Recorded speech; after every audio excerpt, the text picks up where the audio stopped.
The year was 1971. Northern Ireland was a place divided by fear, anger, and violence. The streets of Belfast had become a battlefield. Every day brought new riots.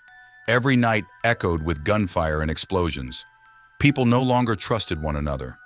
And in the middle of this chaos, a young British soldier named Gary Hook was about to face the worst night of his life. Gary wasn't a hardened warrior. He wasn't a military hero. He was just a young recruit trying to serve his country. When his unit was sent into a troubled neighborhood of Belfast, he believed it would be another routine mission. But fate had other plans. As the soldiers moved through the crowded streets, angry residents watched them closely. Tension filled the air. People shouted from windows. Crowds gathered around the patrol. What began as a simple operation quickly turned into chaos. Within moments, stones and bottles were flying through the streets. Men, women, and even children joined the riot. The soldiers struggled to keep control as the situation spiraled out of hand. Then in the middle of the confusion, everything changed.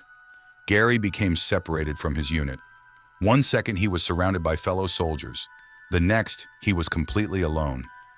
As military vehicles pulled away from the neighborhood, Gary watched in disbelief. No one realized he had been left behind. His heart began to race. He was trapped, a British soldier stranded in hostile territory. And soon everyone knew it. Word spread quickly through the streets.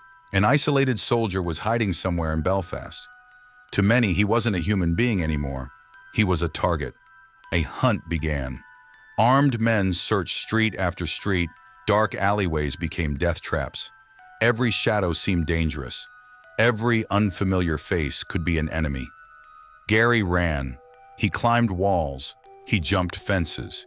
He squeezed through narrow passageways and abandoned buildings. But no matter where he went, danger followed. The city had become a maze with no escape. As darkness covered Belfast, Gary witnessed the true horrors of the conflict. He saw innocent people caught between political battles. He saw hatred consume entire communities. He saw violence that shocked him to his core. For the first time, he understood that war wasn't about heroes and villains. It was about survival. Hours passed. Gary was exhausted. His body was covered in cuts and bruises. His strength was fading, yet he kept moving, because stopping meant death. Then, something unexpected happened. Not everyone wanted to harm him. Amid all the hatred, a few ordinary civilians chose compassion. They hid him from those hunting him. They treated his wounds. They offered him food and shelter. For a brief moment, Gary experienced kindness in a city consumed by violence. But peace never lasted long. Soon the streets exploded into chaos once again. Bombs detonated, gunshots echoed through the darkness. Buildings shook as panic spread everywhere. Gary found himself running once more. The nightmare wasn't over. It was only getting worse. As the night dragged on, he uncovered secrets that made the conflict even more terrifying. Different groups were fighting their own hidden battles. Political agendas, betrayals, and personal revenge all mixed together in a deadly game. Gary realized he couldn't trust anyone completely.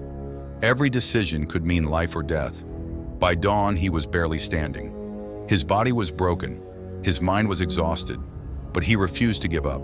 Step by step, he pushed forward, driven by one simple goal: to survive. Finally, after an endless night of fear and violence, Gary managed to reach British forces.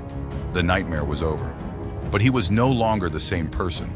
The young soldier who had entered Belfast the previous day had disappeared. In his place stood a man forever changed by what he had seen. He had witnessed the true cost of conflict. He had learned that war leaves scars on everyone it touches, and he had discovered a painful truth. In war, there are no real winners, only survivors. And sometimes, surviving is the hardest battle of all.